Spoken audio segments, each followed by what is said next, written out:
सिलाई आती है लेकिन सिलाई का काम नहीं मिल रहा। तो इस वीडियो में हम यही बात करने वाले हैं कि सिलाई का काम हमें कैसे मिल सकता है, कस्टमर हम कैसे बना सकते हैं अपने, ताकि हमारे घर पे ज़्यादा से ज़्यादा कस्टमर आए और ज़्यादा से ज़्यादा हम काम कर सकें। और सबसे बड़ी बात, मेन मुद्दा होता है अर्निंग करना, तो हम अच्छे से अर्निंग कर सकें। हर लेडीज़ का सपना होता है कि वह एक अच्छी अर्निंग कर सके और अपने काम में व्यस्त रह सके, ताकि वह अपने परिवार की और अपनी हेल्प कर सके। क्योंकि अर्निंग से बहुत सारी चीज़ें हमारी सही हो जाती हैं, घर की ज़रूरत की चीज़ें आ जाती हैं, अपनी इच्छाएं पूरी की जा सकती है, बच्चों की, फैमिली की, किसी की भी इच्छा पूरी हो सकती है। आप अपनी मर्ज़ी से कुछ भी उठा के किसी को दे सकते हैं। इतनी आज़ादी हो जाती है अगर आप अर्निंग करने लगते हैं तो। लेकिन ये सब संभव कैसे होगा? या तो हमें सिलाई के कस्टमर हमें मिलते रहें निरंतर, ताकि हम सिलाई का काम कर सकें और उससे अच्छी अर्निंग हो सके, वो हमारा काम चलता रहे। लेकिन यहाँ पे समस्या ये है, बहुत सारे कमेंट आते हैं, एक्चुअली ढेर सारे कमेंट आते हैं। वैसे तो मैंने इन सब चीज़ों का समाधान की वीडियो बनाई हुई है और बहुत सारे लोगों को हेल्प होती है। पहले तो उन सभी कमेंट के लिए शुक्रिया जो लोग कमेंट करते हैं कि आपकी वीडियो देखकर हमें बहुत सारा मोटिवेशन मिला, हमने अपना अपना काम शुरू कर दिया। उन सभी कमेंट को मैं हमेशा कम्युनिटी पोस्ट पर लगाती हूँ। जैसे कि डेली आप देखते हो कि एक दो कमेंट मैं डेली लगाती हूँ। अगर मैं बहुत व्यस्त हूँ तो शायद रह जाते हैं, पर मेरे पास डेली ढेर सारे कमेंट इतने सारे आते हैं कि हमने अपना काम शुरू कर दिया आपके कहने से, हमने इतने रुपए कमाए, हमें ये ट्रिक फॉलो की आपकी और इससे हमें ये फ़ायदा हुआ। आप सब खुद पढ़ते हो कमेंट को और मैं उन्हें कम्युनिटी पोस्ट पर लगाती हूँ। दूसरी तरह के कमेंट मुझे ये आते हैं जो शायद नई ऑडियंस है कि दी हमारे पास काम नहीं आता है, हम कैसे अपने काम को बढ़ा सकते हैं, कस्टमर नहीं आते हैं, एक दो बार आते हैं फिर वो चले जाते हैं, कैसे उन्हें कस्टमर को हम हमेशा के लिए परमानेंट कस्टमर बना सकते हैं। आप प्लीज़ हेल्प करिए कि हमें सिलाई आती है लेकिन हम अर्निंग के सोर्स कैसे बनाएं। पहले तो कमेंट का आंसर देने से पहले मैं ये कहना चाहूँगी कि अभी भी अगर आप में से कोई भी न्यू है और वीडियो देख रहे हैं, तो अगर आप अपना समय अभी तक बर्बाद कर चुके हैं तो मेरा रिक्वेस्ट है आपसे, चाहे कोई भी हुनर सीखिए। अगर आपको हुनर आता है तो उसे फ्रंट फुट पे लाइए, जो भी हुनर आता है उसे अर्निंग का सोर्स बनाइए। तो पहला तो मेरा आप लोगों से ये रिक्वेस्ट है, खाली बैठ के अपने समय को बर्बाद बिल्कुल भी ना करें। जो भी आपको आता है, ज़रूरी नहीं है सिलाई आती है, हो सकता है आपको और भी सारी चीज़ें आती हों, और भी बहुत सारे टैलेंट होते हैं जो हमें खुद को नहीं पता होते हैं, क्योंकि हम अपने साथ बैठते ही नहीं हैं, हम पूरा दिन व्यस्त रहते हैं। इसीलिए हमें पता ही नहीं है कि हमारे अंदर कौन सी कला है जिसको हम समझ पाएँ, देख पाएँ। वो कब देख पाओगे, कब समझ पाओगे? जब आप थोड़ा देर अपने लिए खाली समय निकालोगे, थोड़ी दिमाग की घंटी दौड़ाओगे, दिमाग पे ज़ोर डालोगे कि हमें आता क्या है। नहीं आता है तो भी कोई बड़ी बात नहीं है, कोई बड़ी प्रॉब्लम नहीं है, उसे सीखा जा सकता है। जिस चीज़ में आपको इंटरेस्ट है उसमें सीखिए, ठीक है? तो इसको यहाँ पे ही स्टॉप करते हैं, इस कमेंट को। फ़िलहाल हम मेन टॉपिक पे आते हैं, जो हमारा टॉपिक है कि हम अपने सिलाई के काम को कैसे बढ़ा सकते हैं। जैसे कि बहुत सारे लोगों को मैं पहले भी बता चुकी हूँ, उन्हें फ़ायदा हुआ है, शायद नई ऑडियंस ने उस वीडियो को नहीं देखा है। कोई बात नहीं, आप हमारी प्लेलिस्ट को चेक करेंगे तो बुटीक से रिलेटेड जितनी भी वीडियो हैं वो इसी टॉपिक पे हैं ज़्यादातर, कि कस्टमर कैसे बढ़ाएं, कैसे घर से अपने काम को बढ़ा सकते हैं, होम बुटीक कैसे शुरू कर सकते हैं, कैसे आप 0 से 1000 तक का सफ़र पर डे का तय कर सकते हैं। बहुत सारी चीज़ें जो मैंने बताई हैं, एक्चुअली मैंने जो खुद फॉलो किया है वही मैं आपको बताती हूँ। मैंने अपनी पूरी जर्नी शेयर की हुई है और उसी से लोगों को भी फ़ायदा हो रहा है, वही ट्रिक लोग भी अपना रहे हैं। तो फिर से हम अपने इसी टॉपिक पे बात करते हैं। तो देखिए, अगर आपके पास काम नहीं आ रहा है तो पहले तो उसका कारण ढूंढिए। अगर जैसे कि आप कहते हो, कुछ लोग कमेंट करते हैं हमारे पास एक दो बार आते हैं, सिलवाते हैं और चले जाते हैं, फिर कभी नहीं आते, उसका कारण ढूंढिए। ऐसा कैसे हो सकता है कि एक दो बार आए फिर वो चले गए? हो सकता है कुछ कमी रही है आपके काम में। तो पहले ना अपने काम को परफेक्ट कीजिए। अगर आप में कुछ कमी है, देखो अपनी कमी को मान लेना यही सबसे बड़ा परफेक्ट बनाता है आपको। जो अपनी कमी नहीं मानता है, जो एक्सेप्ट नहीं करता है, उसका कुछ नहीं हो सकता है। तो पहले अगर आपके अंदर कमी है, सिलाई के काम में फिनिशिंग नहीं है, तो पहले कमी को एक्सेप्ट करेंगे। एक्सेप्ट करने के बाद 3 महीने अपने काम पे फोकस करेंगे फिनिशिंग के साथ। फिनिशिंग काम में कैसे लाएंगे, उसके लिए एक अलग टॉपिक मैंने वीडियो डाली हुई है, तो इसी चैनल पे आपको मिल जाएगी। फिनिशिंग से काम करने के लिए हमें क्या चीज़ों का ध्यान रखना चाहिए, किन बातों का ध्यान रखना चाहिए। मान लीजिए 3 महीने में आप अपने काम में परफेक्ट हो गए। अब बात आती है कस्टमर आएंगे कैसे, क्योंकि जो चले गए हैं वो तो चले गए हैं, कोई बात नहीं। अगर वो चले गए हैं तो जाने दो उन्हें, आप छोड़ दो, आगे की शुरुआत करो। पीछे मुड़ के देखने से कुछ नहीं होगा, आगे आपको देखना पड़ेगा। पीछे मुड़ के देखते रहोगे तो आगे भी जो चल रहे हो वहाँ पे भी ठोकर लग जाएगी। तो वो उसको वहीं पे छोड़ो, आगे आपने क्या करना है। अगर आप बंद घर में सिलाई करते हो, जैसे कि मैं करती हूँ, मेरा होम बुटीक चलता है, मैं दुकान नहीं करी हूँ क्योंकि मेरा अच्छा खासा परमानेंट काम है, तो मैं क्यों दुकान का किराया वगैरह दूँ। और सबसे बड़ी बात, मुझे अपनी आज़ादी ज़्यादा प्यारी है। दुकान में क्या है ना, मैं फ़िलहाल अपने बारे में बता रही हूँ, मैं आपको नहीं कह रही कि आप दुकान मत करो, आप कर सकते हो, आपकी मर्ज़ी है। मुझे क्या है ना, मुझे बाहर के शोर-शराबे ना पसंद नहीं है, मुझे साइलेंट थोड़ा शांति पसंद है, पीसफुल चीज़ें पसंद है, इसलिए मैं घर से काम करती हूँ। दुकान पे जाऊँगी तो मुझे सुबह बहुत ही हफड़-तफड़ में जाना पड़ेगा, घर का काम करके जल्दी-जल्दी फिर मुझे वहाँ पे जाना पड़ेगा। भई दुकान को शटर उठाना, काम करना, वहाँ पे साफ-सफाई, फिर वहाँ के दुकान के बाहर जो रोड का शोर आता है वो डिस्टर्बेंस करता है। लेडीज़ें आती हैं वो परमानेंट बैठी रह जाती हैं और इस तरह की चीज़ें ना मुझे पसंद नहीं है। मुझे एकांत में काम करना अच्छा लगता है, बल्कि मुझे रात में सिलाई करना ज़्यादा पसंद है। पर आपको मैं ये नहीं कह रही कि आप दुकान मत करें, अगर आप करना चाहते हैं तो आप कर सकते हैं। बट आप अगर घर से करना चाहते हैं तो आप क्या कर सकते हो, स्टार्टिंग में बोर्ड लगाओ। देखिए, कोई शर्म करने की ज़रूरत नहीं है, पड़ोसी हँसेंगे, रिश्तेदार हँसेंगे, इससे मतलब नहीं है, क्योंकि निंदक नियरे राखिए, ये आपने कहावत सुनी होगी। जितने हँसने वाले, मजाक बनाने वाले, निंदा करने वाले, ये नज़दीक होने चाहिए। इससे हमारे पाप कर्म धुलते रहते हैं और हमारा जो कर्म है वो हमारा और भी अच्छा होता जाता है। लेकिन जो हमारे पाप कर्म है वो दूसरे के सर चढ़ जाते हैं। तो उनको अपना काम करने दो ना, तुम अपना काम करो, क्यों तुम्हें ध्यान देना है। कहावत आपने सुनी होगी, जिन पे लोग हंसते हैं वही इतिहास रचते हैं। तो हंसने वाले को हंसने दो, आप इतिहास रचने पे ध्यान दो। और दूसरा ये कि जो शक है ना, वो कोयले पे नहीं किया जाता, वो हमेशा सोने पे, हीरे पे किया जाता है। तो आप अपने आप को सोना, हीरा, इस तरह की कीमती चीज़ें समझो ना खुद को, क्योंकि बात उन्हीं की होती है जिनमें कोई बात होती है। जो चर्चा के लायक नहीं है वो चर्चित कैसे हो सकते हैं। तो अपने आप को अच्छा समझे, दूसरे की जो उल्टी सीधी बातें हैं उनको पॉजिटिविटी में लीजिए, चाहे वो हंसी बनाए, निंदा बनाए, कुछ भी बनाए। तो मोरल ऑफ द स्टोरी ये है कि आपको पहले छोटा सा बैनर बोर्ड बनवा लेना है, 2 बाई 2 फुट का बनवा लीजिए आप। और मैंने बताया हुआ है पहले भी वीडियो में कि क्या बैनर में लिखवाना है, क्या नहीं लिखवाना है, सारी चीज़ें मैंने बताई हुई हैं। अपने मेन गेट के दरवाजे पे टांग दो, थोड़ी सी जगह ज़रूर होगी, वहाँ पे आप टांग दो, ठीक है। अगर आपको लग रहा है कि मैं ऊपर के फ्लोर पे रहती हूँ तो ऊपर की जो बालकनी होती है वहाँ पे जो ग्रिल होती है वहाँ पे बोर्ड बनवा के वहाँ पे तिरछा लटका दो। मतलब तिरछा लटकाओगे ना तो रोड पे जो चल रहा है व्यक्ति उसे अच्छे से नज़र आएगा, सीधा सीधा लटकाओगे तो वो सही से नज़र नहीं आएगा। तो बहुत ही ईजी है ये सारी चीज़ें करना। बोर्ड बनवाने से शर्म करने की ज़रूरत नहीं है। आपको नहीं देखना कौन क्या कर रहा है, क्या सोच रहा है।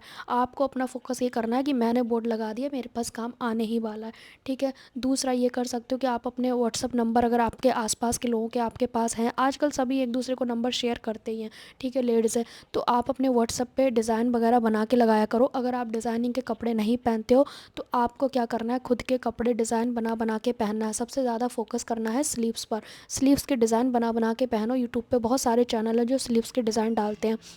अपने सूट में, अपने ब्लाउज़ में बना बना के पहनो, बैक नेक में पहनो। और जब भी आप बाहर जाते हो तो वो डिज़ाइन फ़ोकस में रहना चाहिए। इन सारी चीज़ों से क्या होता है ना, आपके जो लेडीज़ हैं ना वो देखती हैं कि भाई डिज़ाइनिंग के कपड़े बनाती हैं या बनवाती हैं, पूछ लेते हैं एक बार ये किससे सिलवाती हैं, खुद सिलती हैं। तो आप खुद, आपसे पूछेगा कोई तो आप यही तो कहोगे कि मैं खुद सिलती हूँ, ठीक है।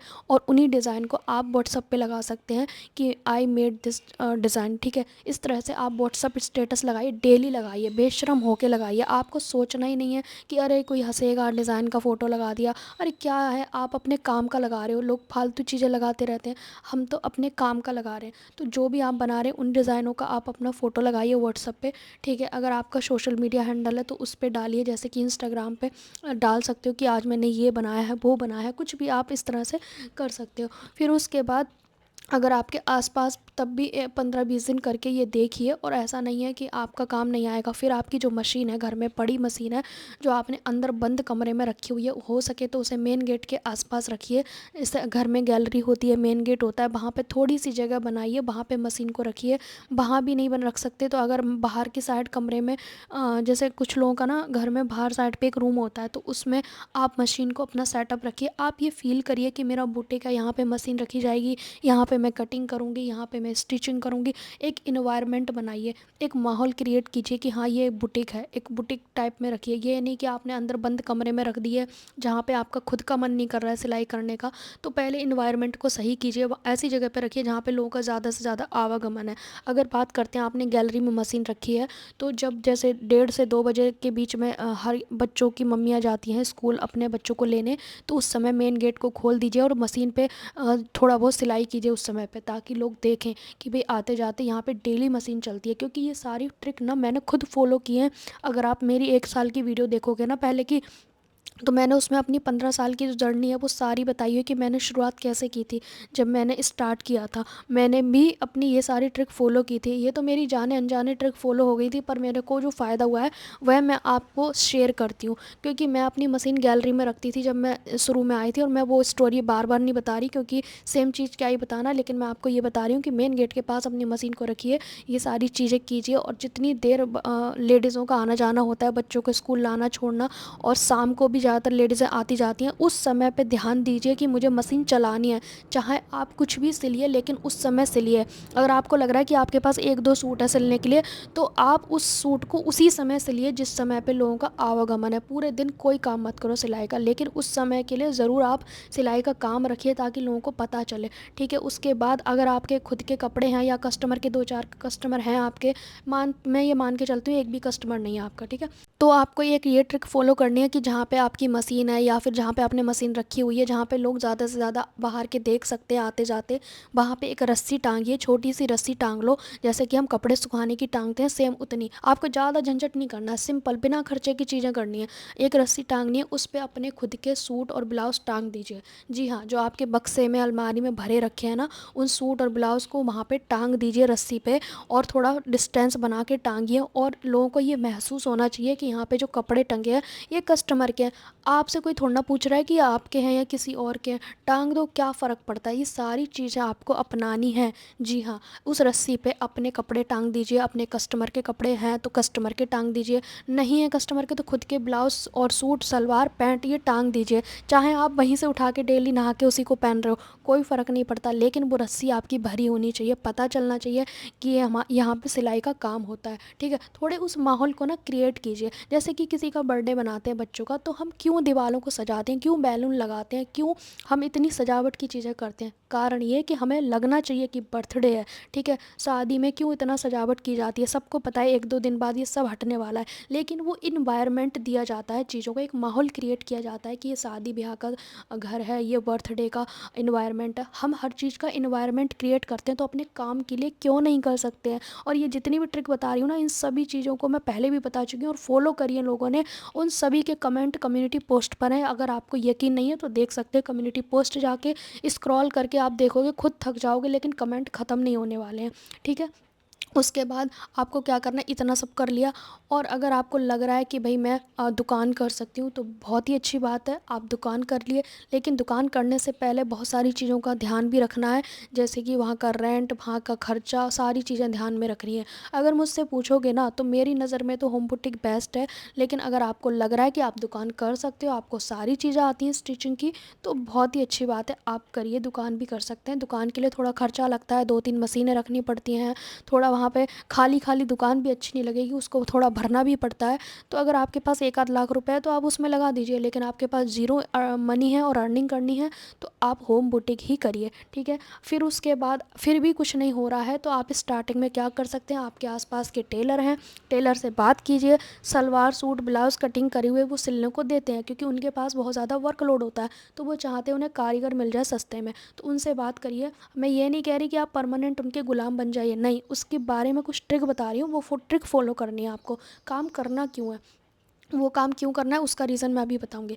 आपको टेलर के पास जाना है, आपको बात करनी है, घर से निकलना ही पड़ेगा। बंद घर में आप चुपचाप ऐसे ही बैठे रहोगे शांत, ऐसा कुछ नहीं चलेगा। घर से बाहर निकलो, अगर आपको काम आता है तो आप उस काम को मांगो, कोई फ़र्क नहीं पड़ता है। मांगने से तो ही चीज़ें भगवान भी देते हैं, बिना मांगे तो भगवान भी कुछ नहीं देते हैं, हमें मांगना पड़ता ही है। तो हम बाहर जाएँ, टेलर से बात करें, लेडीज़ टेलर हो चाहे जेंट्स टेलर हो, कि भैया हमें कटिंग का काम चाहिए, क्या हमसे सिलवा सकते हैं आप? पूछने में कोई आपकी इंसल्ट नहीं हो जाएगी, ठीक है? ना आपको कोई खा जाएगा। आप जाके बात करें, सलवार सूट या ब्लाउज़ का कोई काम दिया जाएगा, आप वो ले लीजिए, और या तुरपाई का काम दिया जाएगा तो वो भी ले लो, शुरू में वो भी ले लो, कोई फ़र्क नहीं पड़ता है। गाइस, आपको स्टार्टिंग में ये नहीं सोचना है कि मुझे 10-20 रुपए मिलेंगे या 50 मिलेंगे। आपको ये ट्रिक फ़ॉलो करनी है कि कैसे भी करके मेरे पास काम आए। अब वो काम मान लो आपको किसी ने दे दिया, एक टेलर का 10 टेलर के पास जाओ, कोई ना कोई तो देगा, वो जितना कर सकते हो उतना टेलर का काम लो और घर पे लाओ। आप या तो घर पे लाके कर सकते हो तो बहुत अच्छी बात है, वहीं पे करना चाहते हो तो भी कर सकते हो, पर घर पे काम ला के करोगे तो उसका एक बेनिफिट ये है कि जो आपको मैंने मशीन बताई है कि बाहर रख के उस मशीन पे काम करना है, तो आपको उस समय मशीन पे बैठने के बाद जो काम मिला है उसको करिए। कब करना है, मैंने जैसे कि कहा, लोगों का आवागमन हो रहा है उस समय पे ही आप कटिंग के कपड़े स्टिच कीजिए जो आपको टेलर ने दिए, किसी ने भी, ठीक है। वो सारे काम उसी समय पे करने हैं जब लोगों का आवागमन है, शाम के समय, दोपहर के टाइम पे, या फिर जब भी आपको सही लगता है आपके आसपास एरिया में, जब भी लोग इधर उधर जा रहे हैं उस समय पे, ठीक है।